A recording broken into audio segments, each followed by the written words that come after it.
was. Imagine the kind of stress that guy was under. He was under so much couldn't. stress he had to get anesthetized every night. Yeah, I couldn't imagine. I knew there was something that from what things I've witnessed about him that I almost felt like an obligation to speak up on his behalf, as he left a void. He was going through so much. There were so many people that wanted a part of him, trying to control him. The story the world was told about Michael Jackson's death may not have been the complete one, and now his former bodyguard is speaking out. For years, the public accepted one version of what happened, but behind the headlines were details that never received the attention they deserved, including what happened in the moments after Dr. Conrad Murray gave Michael Jackson his final dose of propofol. What did the people closest to Michael witness that the public never saw? And could those revelations change the way we remember his final hours? Join us as we uncover the shocking revelations Michael Jackson's bodyguard made about his final days. The two men who saw everything. In December 2006, Bill Whitfield got a phone call offering him a job protecting a client whose name he was not given immediately. He was a former police officer with years of experience behind him and had worked with famous names like Sean Combs, Alicia Keys, and Shaquille O'Neal. He thought he understood what close protection work looked like at that level. He was wrong. His partner was Javon Beard, who was younger, less experienced, and just getting his first real taste of high-profile security work. The two men were different in temperament and background, but they shared one thing from the first day: total, daily access to a man the rest of the world only saw through a lens. And what they saw, they eventually put into a book called Remember the Time: Protecting Michael Jackson in His Final Days, published in 2014. The book does not read like a tell-all. There are no manufactured bombshells and no cheap shots. It reads like an honest account of two men trying to make sense of 2.5 years spent inside one of the most extraordinary and quietly heartbreaking situations either of them had ever encountered.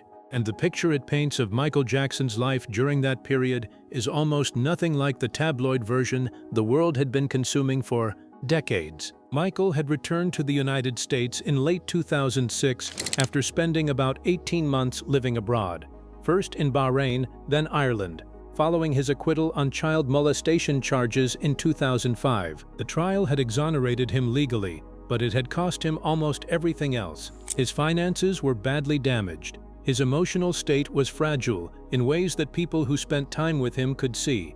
And Neverland, the ranch he had poured his heart into, and that represented everything his own childhood had been denied, was under serious financial threat. He had to leave it behind. So he came home with no permanent address and no stable base, moving his 3 children from city to city and trying to hold the family together while everything around it kept shifting. Bill and Javon were the constants through all of that. They stood at the door of every rental house and hotel suite. They rode in every vehicle. They were the people Michael Jackson called when there was nobody else to call. And that last detail was not a figure of speech. Javon Beard described the quality of Michael's phone calls during those years plainly. In all the time he worked for the man, nobody ever called just to say, "Hey, guess what movie I watched last night?" Every call was about something: a business, a deal, a favor, something someone needed from Michael, rather than something they wanted to give him. The most famous person on earth was surrounded by people and profoundly alone, and the two men paid to stand outside his door became, by default, some of the most genuine company he had. So if the people closest to him already saw this level of isolation, the big question is, what exactly happened the moment those 50 London shows were announced?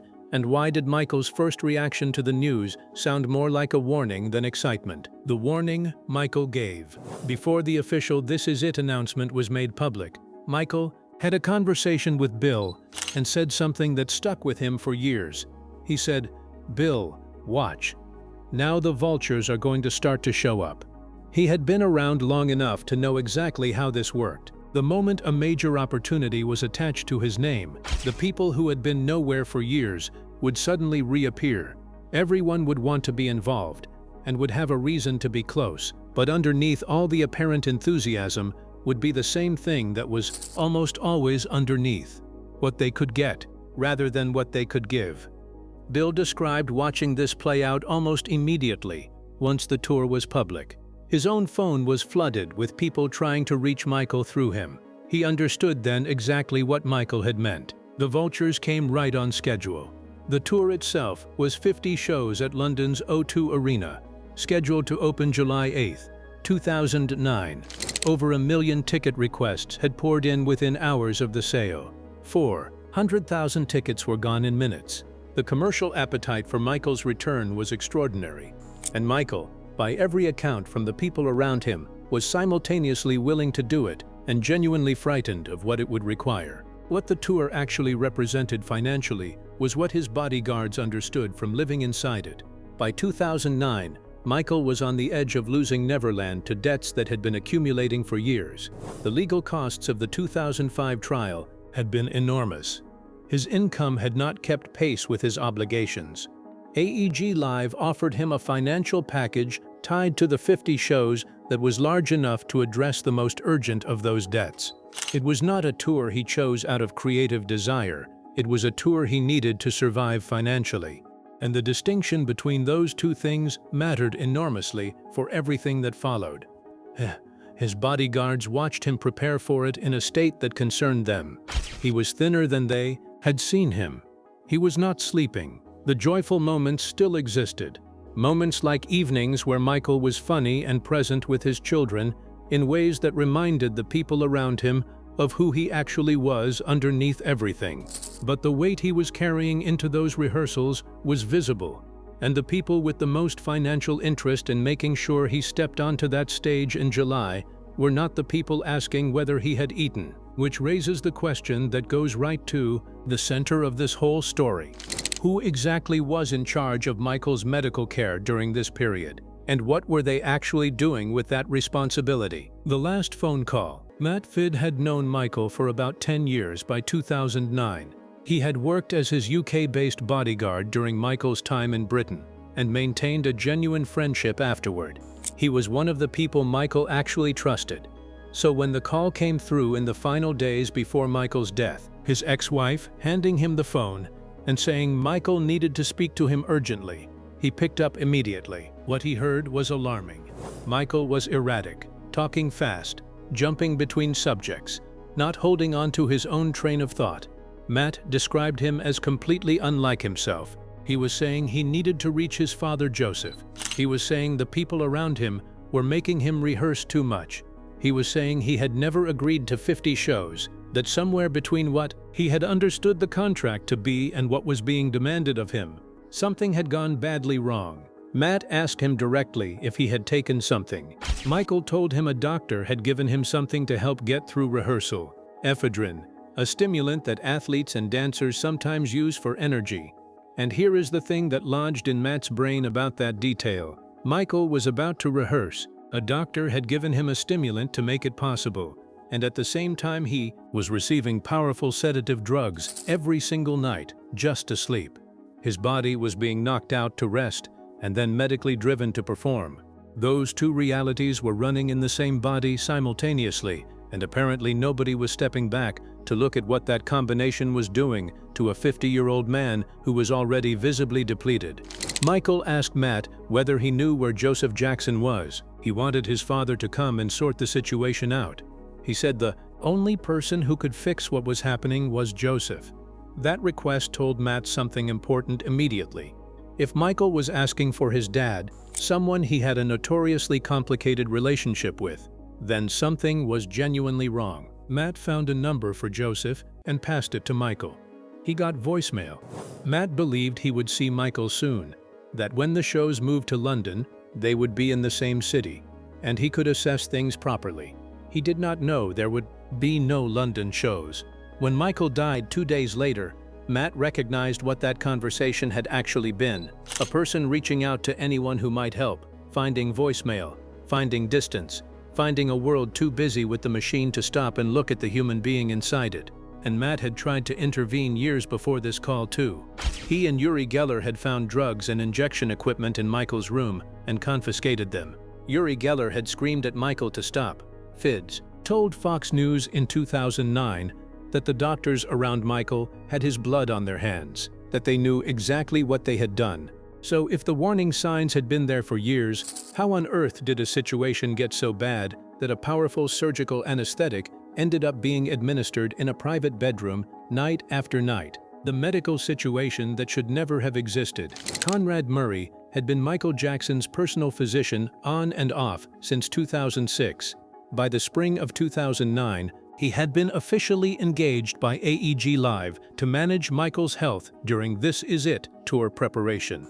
His monthly salary, $150,000, was not paid by Michael, but by the company promoting the concerts. That arrangement put Conrad's financial relationship with AEG Live in direct tension with his medical obligation to his patient, because the entity writing his checks had 50 shows to fill, and Michael had to be on that stage to fill them. What Conrad had been doing in the weeks before June 25, 2009, was giving Michael propofol to help him sleep. A Las Vegas pharmacist later testified that he had shipped 255 vials of propofol to Conrad's address in the roughly 3 months before Michael's death. Propofol is a powerful intravenous anesthetic used in hospitals for surgeries, administered by trained professionals with monitoring equipment and resuscitation capability immediately at hand. Someone in a private bedroom to treat insomnia is not a medical procedure. By any professional standard, it was a catastrophic failure of judgment, and it had been happening 6 nights a week. Smokey Robinson, who had known Michael since the Jackson 5 days, described his reaction when he learned the details after Michael's death. He had received propofol himself before a surgery from a trained nurse in a hospital with full monitoring in place, and described the experience as being completely unconscious, a corpse for several hours, and totally dependent on the people around him to keep him alive. The idea that someone had been receiving this drug every night in a bedroom just to sleep struck him as genuinely insane. He said he had felt bad for Michael, that learning he was gone had been a total shock to his system, and knowing what he now knew about the circumstances made it hit harder rather than softer. On the morning of June 25, 2009, Conrad administered propofol through an intravenous drip at around 10:40 in the morning. Michael fell asleep. Shortly afterward, he stopped breathing. Conrad's account to police was that he had left the room briefly for just 2 minutes. The phone records that emerged during the trial suggested a different picture of how closely he had actually been monitoring his patient. Paramedics arrived, attempted resuscitation, and rushed Michael to UCLA Medical Center. A team of doctors worked to revive him for hours.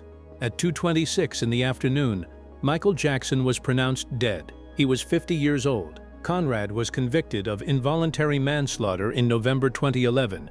He served just under 2 years of a 4-year sentence, and in the years since his release, he has maintained he did nothing wrong, giving interviews and offering commentary, while the people who loved Michael Jackson watched in disbelief. But here is what the trial never asked, and this is the question that has kept people talking ever since.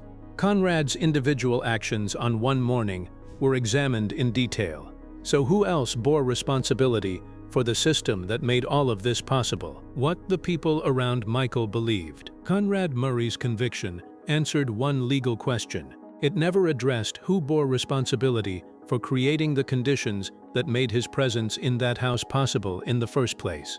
And the people who loved Michael Jackson have spent years pointing at that gap. Tito Jackson spoke about his brother's death in a way that was measured and genuinely moving. His mother had taught him to forgive, not forget, and he tried to apply that when he thought about Conrad Murray, but he was direct about where the fault actually lay. A doctor administering what Conrad was administering had a professional obligation to be present and monitoring at all times. Being on the phone while your patient was under a powerful anesthetic was not a mistake. It was a failure of the most basic duty that a medical license was designed to enforce. Michael was his brother. He was not interested in the excuses. Teddy Riley, who had worked closely with Michael across multiple albums and understood the business pressures of his career from the inside, was asked directly who he believed killed Michael Jackson. He pulled back from the question carefully. He said he did not want to get into it, that he had been in situations before where speaking publicly had required him to retract, and that he was not going to put himself or his children in that position again. And Matt Fiddes had said it in plain terms as early as July 2009, weeks after Michael died and before any trial had begun. The doctors around Michael had his blood on their hands, and they knew exactly what they had done. But even beyond the medical failure, there was something else the bodyguard saw up close that very few people have ever talked about, a business dimension to Michael's life that turned him into a target long before the This Is It tour was ever conceived. And it starts with a catalog of Beatles songs and $47 million, the business genius and the enemies it made. In 1985, Michael purchased the ATV Music Publishing catalog for approximately $47 million. Inside that catalog were the rights to roughly 250 Beatles songs, compositions that represented some of the most performed and licensed music in history. The purchase made him overnight a rights holder, with leverage over intellectual property that generated enormous income every time any of those songs appeared in a film, a commercial, a television program, or a public performance anywhere in the world. He subsequently merged ATV with Sony Music Publishing in 1995, creating a joint venture that made him co-owner of one of the largest music publishing operations on Earth. Matt Fiddes described conversations in which Michael talked about the tensions the catalog had created. There was someone whose recommendation had originally led Michael toward music publishing as an investment, someone who had not expected Michael would actually follow through and acquire it at the scale he did.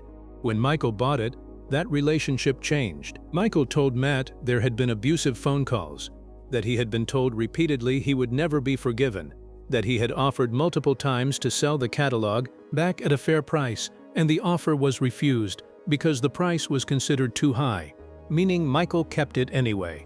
Then came Invincible in 2001, and the financial structure that trapped Michael in a way his own advisors warned him about. He had borrowed heavily to make the album, and the security he offered against that borrowing included a portion of his catalog, the asset he had worked hardest to protect. When the album sold 5 million copies and generated debt the sales could not fully resolve, the catalog sat in the wings as the remedy. Michael believed, and told people close to him, that the promotional support the album received had been deliberately insufficient, and that decisions had been made above his control that shaped the album's performance in a direction serving someone else's interests rather than his. He was devastated by it, and the financial aftermath was one of the primary forces that made the This Is It tour a necessity rather than a choice. The bodyguards who lived inside that reality saw the full weight of it daily. They watched Michael manage debt and threat and an industry organized around his talent while simultaneously making decisions about publishing rights that showed a genuine understanding of his own commercial power that the people benefiting from his not having that understanding found deeply inconvenient. The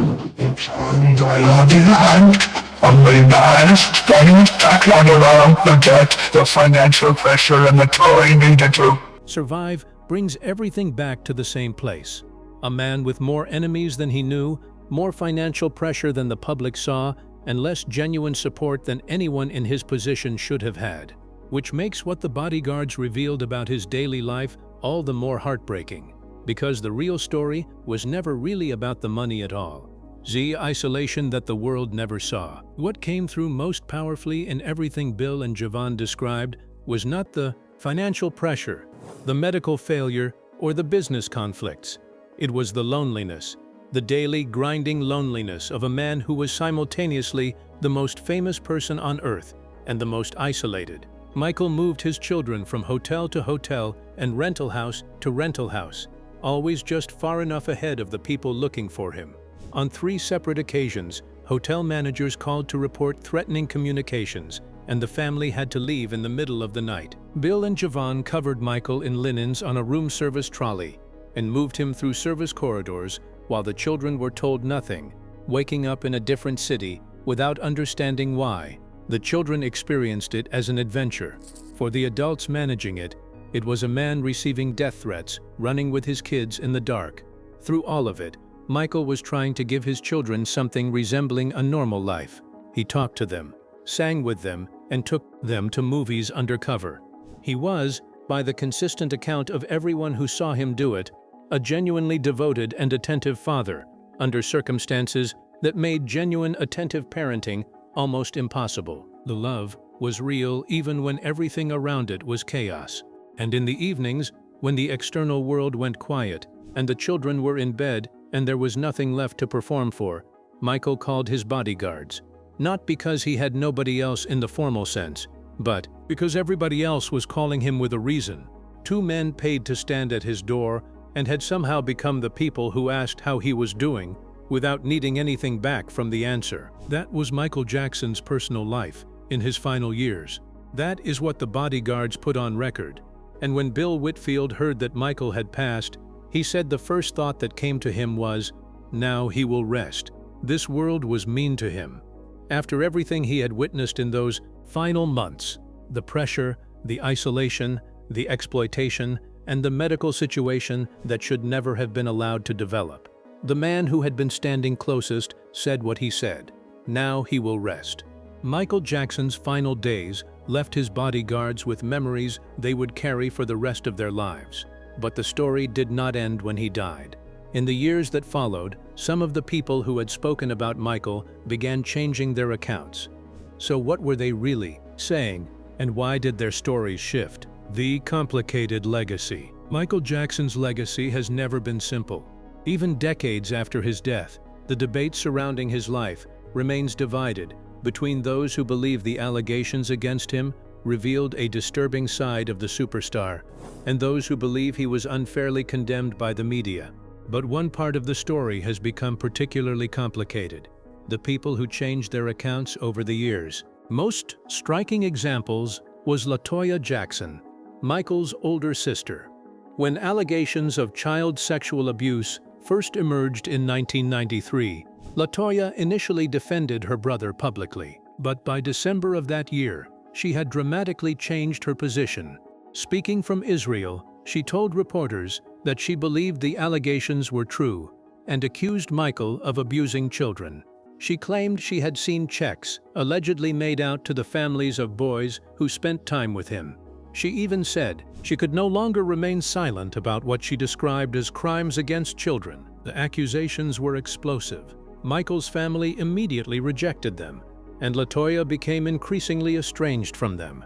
But years later, another dramatic reversal followed. LaToya withdrew her accusations and said that her then-husband and manager, Jack Gordon, had pressured and controlled her into making them.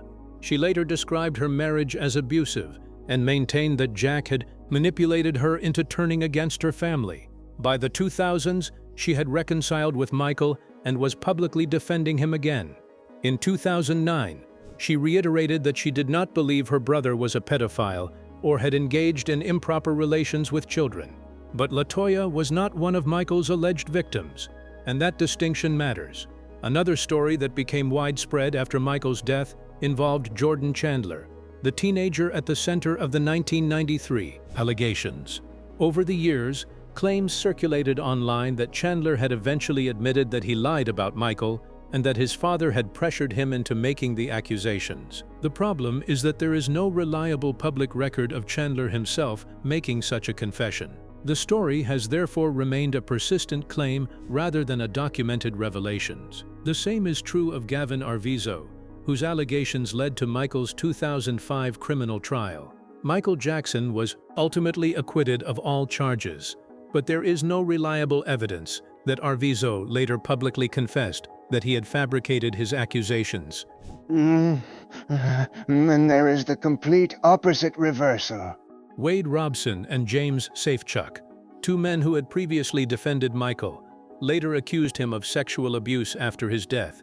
Wade had even testified for Jackson's defense during the 2005 trial, denying that Jackson had abused him. Years later, he changed his account and alleged that abuse had occurred during his childhood.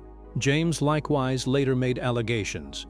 That is what makes Michael Jackson's legacy so complicated. There were people who changed their stories in both directions, but not every story of a recantation that spread after his death can be proven.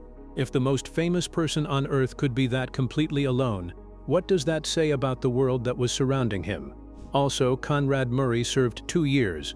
The concert promoter won their lawsuit, and the catalog sold for hundreds of millions after Michael's death. Given all of that, who in this story actually lost? Share your thoughts with us in the comment section. Remember to like, share, and subscribe for more.